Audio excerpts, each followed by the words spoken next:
in the second degree, including 1 count of murder in the second degree as an act of terrorism for the brazen, targeted, and premeditated shooting of Brian Thompson, who, as you know, was the CEO of UnitedHealthcare.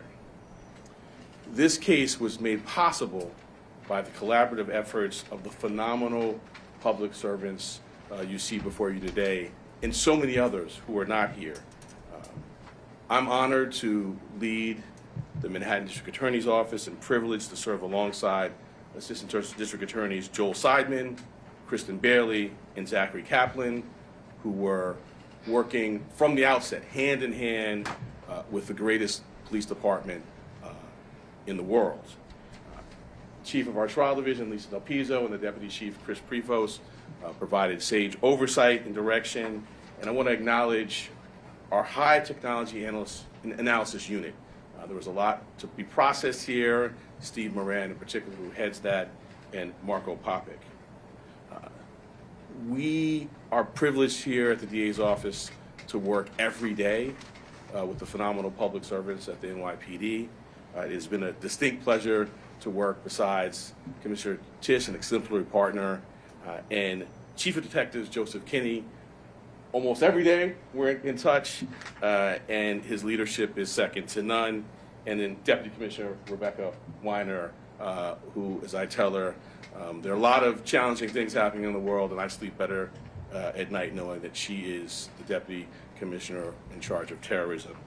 The detectives on this, out doing the courageous frontline work, Detective Oscar Diaz, Detective Curcio, exemplary, the finest. It wasn't just those of us here in New York. I want to acknowledge the great work of our partners in Altoona, the Altoona Police Department, the Blair County District Attorney's Office, the governors of New York and Pennsylvania, the FBI, and of course, the brave members of the public who answered the call when our great commissioner put out the call for their assistance. This was a frightening, well-planned, targeted murder that was intended to cause shock and attention and intimidation. It occurred in one of the most bustling parts of our city, threatening the safety of local residents and tourists alike, commuters and business people just starting out on their day. Let me say a bit more about the charges. They include 1 count of murder in the first degree as a killing in furtherance of terrorism, 2 counts of murder in the second degree, 1 charging that the killing was done as an act of terrorism, and the second pertaining to the fact that the killing was intentional. The maximum penalty possible for murder in the first degree and murder in the second degree as an act of terrorism is life without parole. The maximum penalty for murder in the second degree is 25 years to life. There are additional counts as well. A number of criminal possession of weapon charges, 2 counts in the second degree, 4 counts in the third degree, 1 count in the fourth degree, and a count of criminal possession of a forged instrument in the second degree. Let me tell you a bit about the facts. On November 24th, we allege that the defendant arrived in New York City to murder Brian Thompson. After the defendant arrived in New York City on a bus at Port Authority, he checked into the hostel on the Upper West Side using the name Mark Rosario with a fake New Jersey ID.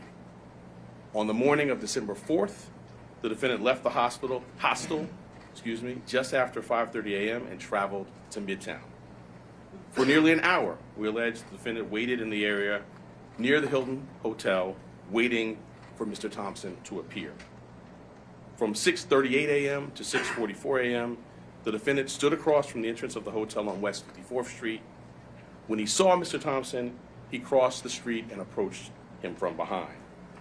We allege he then took out a 9mm 3D printed ghost gun, equipped with a 3D printed suppressor, and shot him once in the back and once in the leg. The defendant then fled northeast on 54th Street and took an e-bike uptown before getting into a taxi that took him to West 178th Street and Amsterdam Avenue. On December 9th, the defendant was spotted at McDonald's in Altoona, Pennsylvania. The local police were notified. He was arrested and he was found with a 9mm handgun, a suppressor, 2 ammunition magazines, and the same fake New Jersey ID he used at the hostel. I want to say a word about ghost guns. These weapons are increasingly proliferating throughout New York City and the entire country. Involving technology will only make this problem worse. Last year, over 80 ghost guns and ghost gun parts were recovered in Manhattan alone. The NYPD and the Manhattan DA's office have been leading in the interdiction of these ghost guns.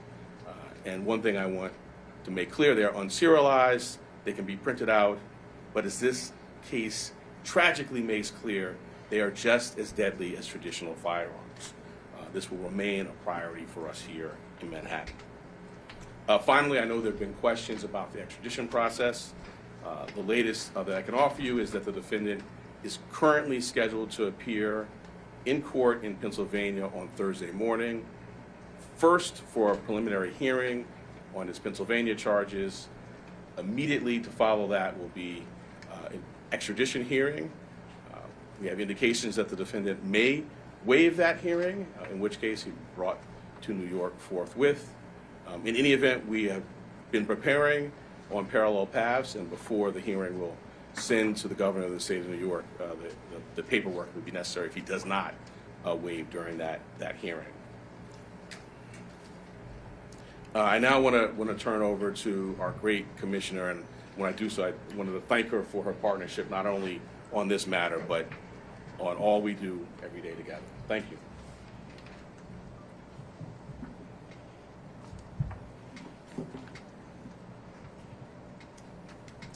Good afternoon, everyone. The unsealing of today's indictment brings us one step closer to securing justice for Brian Thompson and his family and affirming the primacy of the rule of law in the city of New York.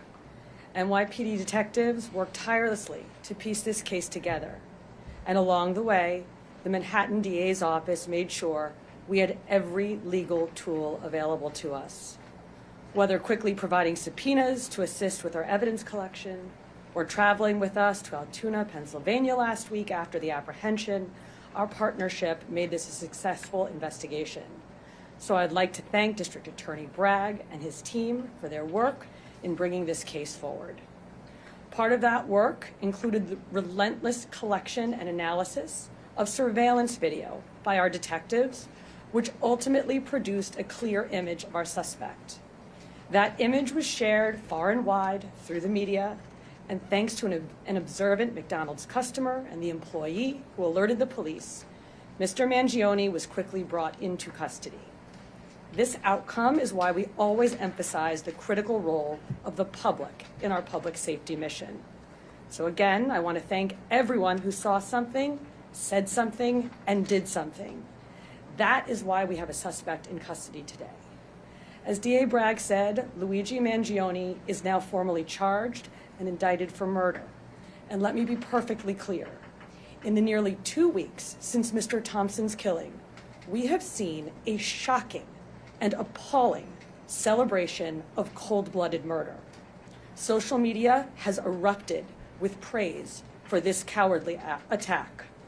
People ghoulishly plastered posters threatening the other CEOs, with an X over Mr. Thompson's picture, as though he was some sort of a sick trophy. And yesterday, the New York Post reported that some extreme activists were circulating a deck of cards with other most wanted CEOs to be targeted for assassination. These are the threats of a lawless, violent mob who would trade in their own vigilantism for the rule of law that protects us all. Let me say this plainly. There is no heroism in what Mangione did. This was a senseless act of violence. It was a cold and calculated crime that stole a life and put New Yorkers at risk. We don't celebrate murders, and we don't lionize the killing of anyone. And any attempt to rationalize this is vile, reckless, and offensive to our deeply held principles of justice. Now, as we await the extradition process in Pennsylvania to complete, we continue our public safety work here at home.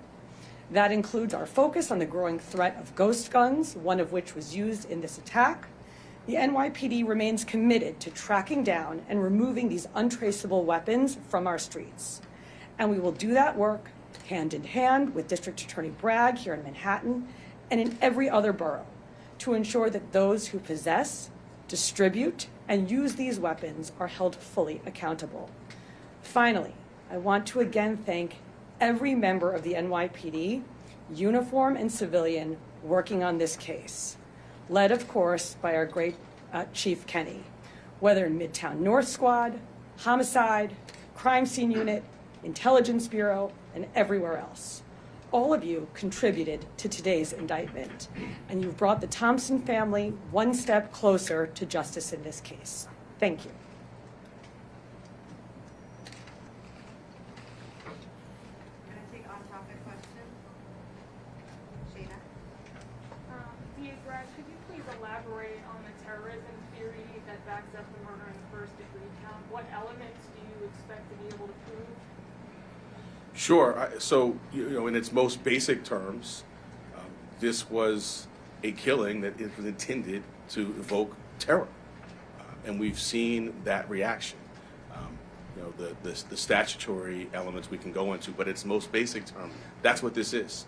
This was not an ordinary killing, not to suggest that any killing is ordinary, but this was extraordinary, and the New York State Legislature has set out both the paths that we talked about, both the murder one and murder two, and this we allege is certainly squarely within those statutes which talk about intending to do exactly what we saw happen here.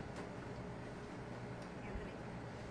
Maybe Chief Kenny could get into this, but I'm wondering sort of the timeline between December 6th, when the FBI was notified by the San Francisco police about this missing person that was called in from Luigi's mother, to the time that they contacted you about this. Were you aware of this when he was arrested, or is this something that was still being processed at the time? And what did his mother say? So the original missing report took place back in November 18th in San Francisco. The sergeant that was involved in that case reached out to the San Francisco field office and said, hey, basically, I'm working on a missing case. I saw the photograph that was distributed by the NYPD. There bears a resemblance. That tip was forwarded to us close to 45 hours after the incident took place. It showed up to a TFO, which is a task force officer. We have NYPD officers embedded with the FBI. They received that tip. It was one of 4 tips that they had received that day, and they were vetting it. Part of that vetting process was that they reached out to Mangione's mother in San Francisco very late on the 7th.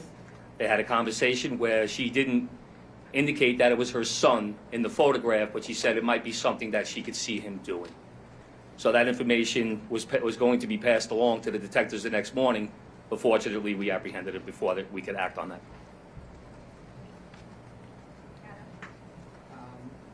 The commissioner has talked about how the defendant's been lionized and celebrated. I'm wondering how concerned you are about a potential jury knowing that someone on that jury would be someone who would lionize and celebrate him. Well, I want to echo the commissioner's words and concerns, which I think were put forth beautifully. And we see a lot in these jobs. I meet with the families of homicide victims, and I just can't wrap my head around the notion that someone is celebrating this. To your specific question, we're at the beginning of a litigation now with our charge. We have a phenomenal trial team in place, led by ADA Joel Seidman, who has been in this office for more than 40 years and handled some very challenging matters. We have a voir process in place. I have faith in our jury system to select 12 people who can be fair and impartial, but we'll move forward, and that's something well down the road, but we'll be ready when that time comes. 2 questions if possible. One will be about Mr. Thompson's. But first, I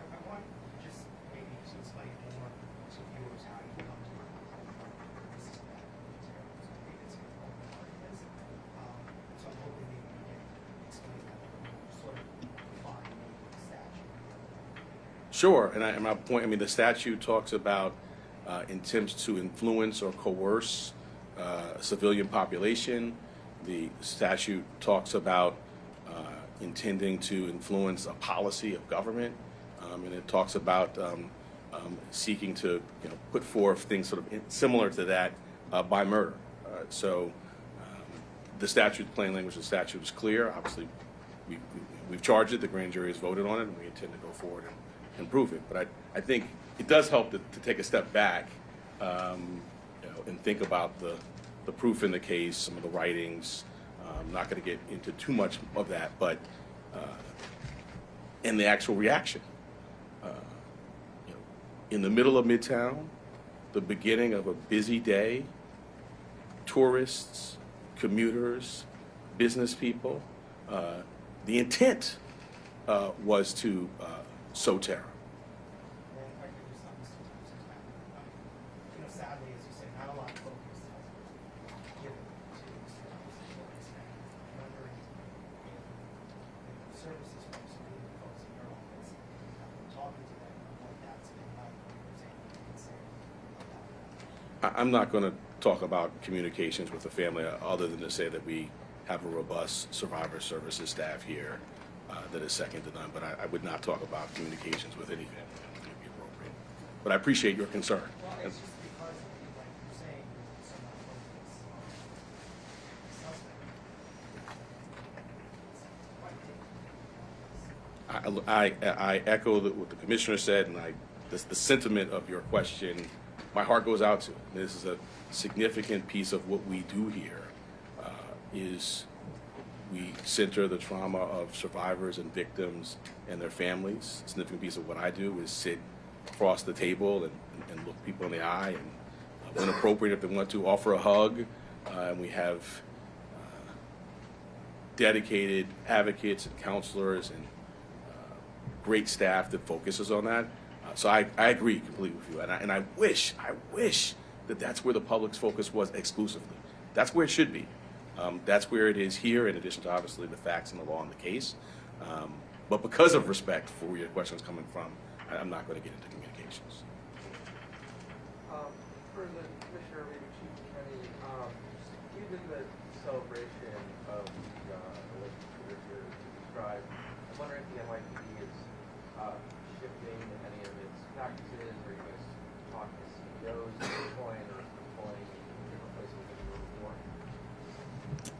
Yes, absolutely, and we've seen a real increase, sustained increase since December 4th in concern, not just from CEOs, but from corporations broadly. And so going back to the DA's point, the intent to intimidate or coerce a civilian population, which is, of course, at the root of our state terrorism statute, is very much borne out in this reaction. And for good reason. We've had a torrent of online threats. We've had real-world activity that the police commissioner flagged, which is abhorrent, and it causes concern. So we have done a lot to work with corporate security partners with whom we partner on a daily basis in this city, at the city level, at the state level, trying to make sure that everybody has the best practices that they need, that they know where to flag not just general ambient concerns, but specific threats that they might be receiving that a few weeks ago they might have written off as just noise in the online environment, that they now take seriously. So these are ongoing conversations that we have, and thanks to all the work that we do together every day, we're quite confident that concerns and threats are going to be appropriately directed our way. We're going to take two more. Dear Greg, can you describe just how rare it is for your office to charge with first-degree murder? There has been some talk about how that is reserved for very specific cases in Manhattan. And also, if you could speak to the statements made on the record by the suspect that inform this timeline in particular. Has he made any specific incriminating or statements that have to do with that? So I'll address the first piece.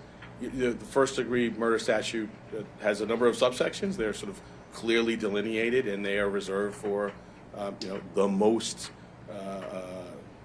abhorrent conduct: killing a police officer, serial killing, and the terrorism is one subsection of that. And so I would say, fortunately, that's not happening a lot. Taking a step back, I can't think of another office that is more equipped to handle a terrorism charge. We have a great terrorism unit. We were at the forefront of getting the statute passed. Within the last 2 years, we've tried 2 very significant terrorism cases, one involving an English-speaking operative based in Jamaica, and another involving someone who was here and funding overseas terrorism by cryptocurrency. So we have the expertise, and as I mentioned, the expertise on this team, and so we're prepared to go forward. And about the statements? Yeah, I'm not going to go beyond what's in the filing. All right, last question, Laura. DA Bragg, are you able to say now, I know it's early stages, that you will be seeking the maximum sentence when this is adjudicated? So as a matter of practice, I don't talk about sentencing outside of court as a first matter, and certainly not at the initial stages of a matter. But I think you can tell the seriousness with which we take this matter by the way in which it's charged. The murder in the second degree actually has a mandatory life without parole sentence, no discretion for the judge at all. So that's the maximum there. But I'm not going to go beyond that. We will first get the defendant to New York. We will have him arraigned. We will be before our judge. We will engage in pretrial litigation. If there's a trial, we're ably equipped to do that. And then we will proceed to sentencing, at which point we'll make our arguments in court. Thank you all so much. Just taking your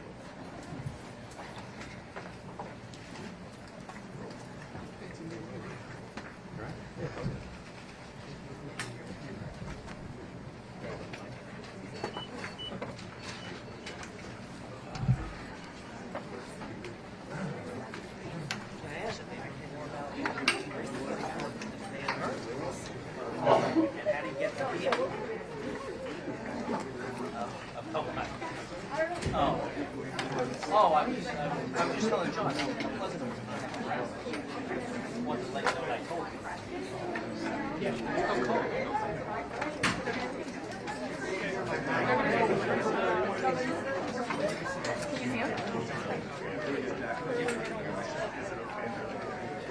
I want him to get up on the podium.